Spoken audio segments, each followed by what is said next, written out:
My name is Catherine Honeycutt, and I did my project on tuberculosis. Tuberculosis is caused by the Mycobacterium tuberculosis. Bacteria actually gets its name. The myco in Mycobacterium is because it is actually shaped. It's got like a fungus-like shape. So that's where that part comes from. And the tuberculosis is the tubercle that forms, and we'll talk about that here soon. It's an acid-fast bacteria, and we'll go a little more in detail with that in a few minutes. And it's slender rod and obligate aerobe, which means that it has to have oxygen to thrive, which to me is easy to remember because we usually think of tuberculosis as being in the lungs. So again, it has to have oxygen to live. You can see here, it's this pink color. It actually dyes pink. And the reason for the acid fast is the wall is waxy. And when it is waxy like that, you use the acid fast to stain it. So tuberculosis is transmitted through the air. So anytime someone coughs or sneezes, talks, sings, anything like that, it is transported in the air, and it can actually stay in the air for about 2 hours after someone coughs or sings or whatever. So it's not just right when someone coughs.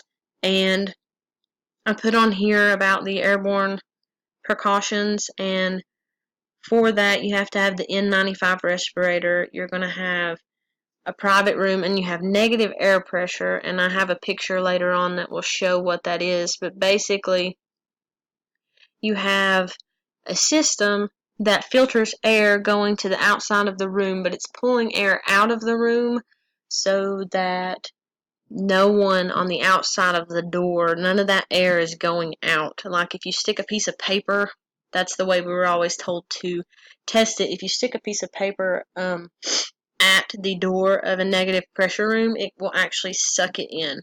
So that's to protect everyone, but you need the N95 respirator, which is a different respirator that you have to be fitted for individually so that you do not become sick with this.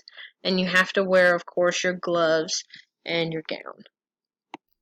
Pathophysiology, basically, someone coughs that has the infection or sneezes or whatever the case may be, and you breathe it in, and it goes down into your alveoli. And your alveoli, it starts to proliferate and grow and become more and more and more.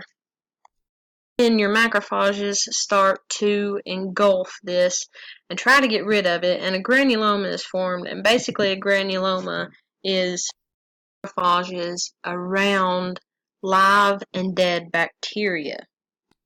Granuloma keeps it contained so that hopefully it does not spread and cause you to actually be sick. Non-tubercle is basically dead tissue, and it forms like this cheesy mass. And if this is not treated, it can become active tuberculosis. You can have active or latent. Latent is just when it lays dormant, and it can reactivate later. So it starts in the lungs, and it can actually spread to other parts of the body. And I didn't really know a whole lot about this, but it's not just in the lungs. Sometimes it can go to the brain, the spleen, and other organs in the body.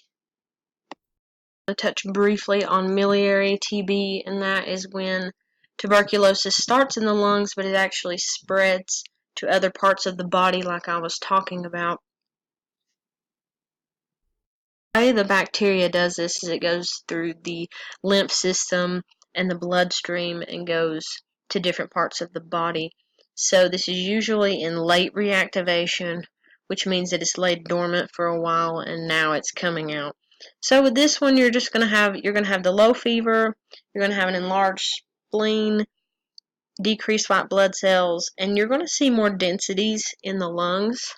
As you can see right here, you have several places and several densities in there, and here is an MRI of the brain where you can see the bits and pieces that have spread into the brain. Latent versus active tuberculosis. So with the latent tuberculosis, it is laying dormant. You're not going to have the symptoms. You're not going to be contagious. You're not going to have to worry about spreading this to your family. But the problem with this is a lot of people don't get treated, and this latent TB can actually surface later in your life, especially if you're immunocompromised at some point. It can cause it to come about. And if you'll look here, here it is contained, like I said, in the granuloma, and here in the active TB, it is actually coming out. So it's coming out into the body, and you're going to be sick with that one. So you're going to have the fever, night sweats, and it's progressively, you're going to have unexplained weight loss. Hemoptysis, which is just blood in your sputum. They can either have sputum or not. You can have diminished breath sounds, crackles, chest pain. It's going to be highly contagious, but different things that they're going to do. The differences in the tests is with latent TB, you're going to have the positive skin test possibly, but you're not going to have any abnormalities on your chest x-ray unless you've had it prior, and then you might have maybe some scar tissue from having it before. And then with the active, you're going to have the positive x-ray, the positive sputum culture, and the positive skin test. A lot of different tests that you can do, but this one touches more on the lab part, going back to what we've learned about in class. So fluorescence microscopy can be used, and what they do is they put the fluorochromes in there, and the bacteria actually suck up those fluorochromes and they absorb it, and they're going to show up under UV light as a yellow against a dark background. Acid fast, if you remember back to the beginning, we learned how to actually do this, so I don't know how to say that C word, but using that, it's going to turn pink. And again, you're going to stain that, heat it, wash it off with the alcohol, and then you're going to stain with the methylene blue. The Mycobacterium tuberculosis is going to turn pink, and the others are going to turn the blue. Then you can do the urease and the nitrate reductase tests, and those are both going to be positive if it's this mycobacterium. And then you can do the polymerase chain reaction test, where they put the 4 nucleotides in with it and they heat it, and that's actually going to show if it's resistant to 2 of the medications that are used to treat this.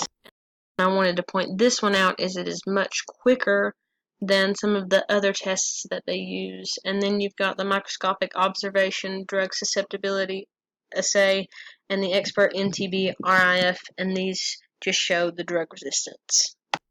So there are some different tests that they use. They use the Mantoux test, which is just putting the protein derivative 0.1 milliliter of this bacterium under the skin on the forearm, and in 72 hours they're going to 48 to 72 hours they're going to read this, and if it's 5 millimeters or greater, they're going to count that as a positive test. And this chest x-ray, you can see some consolidation here, and that's usually indicative of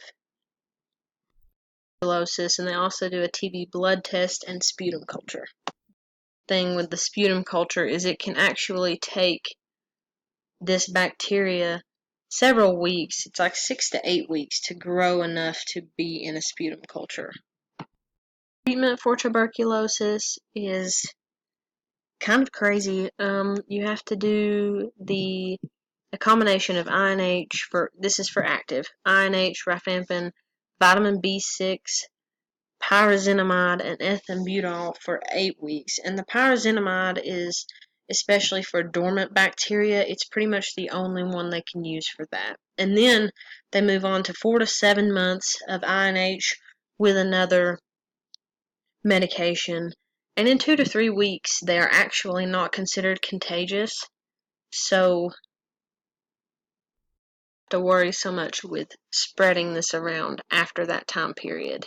For latent or suspected, this would be people not just the ones that have latent, but the family members of someone who has it, or people that have been exposed to it, even healthcare workers.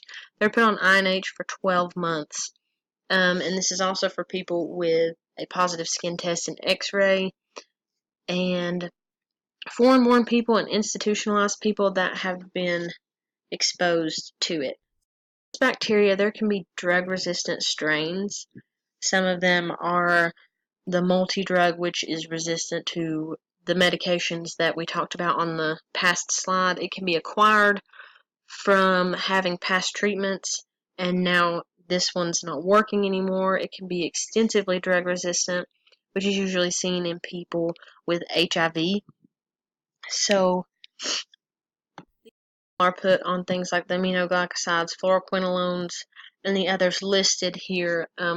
Aminoglycosides and really all of these are much worse as far as side effects. I know fluoroquinolones are not good for people that are thinking about having children. It can cause women to be sterile. It can have harmful effects on children, and aminoglycosides are autotoxic and have other harmful effects on the body.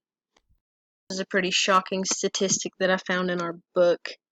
30 to 90% of TB cases are actually in people who have HIV, which makes sense, really, because they have the compromised immune system. I just did not realize that it was that prevalent in HIV. And in the study in the book, the ones that had TB and HIV at the same time, most of them died within 3 months of diagnosis. Pretty grueling problem. These things that you want to watch with this is the kidney and the liver. They're going to have to come back and have these tested just to make sure that everything's okay. They're going to have the sputum cultures to make sure that the medications we have them on are getting rid of the problem. They need to follow the regimen closely, because if they don't, this is a slow growing bacteria, and that's why they have to be on it as long as they are. Also, on certain medications like the INH, you cannot have tyramine, and I have on this right hand side, wine is a big problem, caffeine, cheese, and it's aged things like aged meats and processed meats a lot of the time. Also, rifampin decreases certain drugs' effectiveness, mainly heart drugs like your beta blockers, your warfarin, and actually oral contraceptives. So the patient needs to know about this and talk to their doctor about it. As far as prevention goes, they do have the BCG vaccine, which stands for the Bacillus of Calmette and Guerin, and that is the two scientists that came up with it.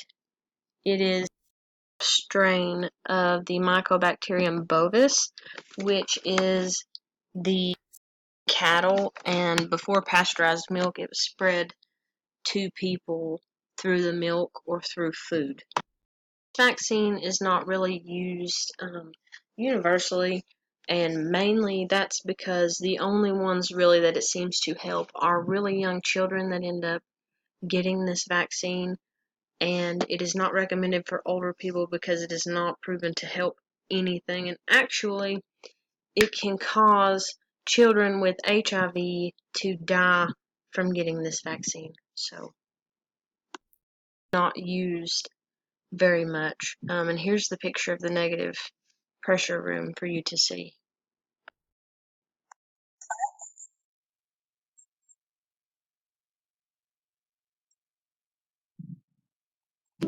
Five things to know about tuberculosis, or TB.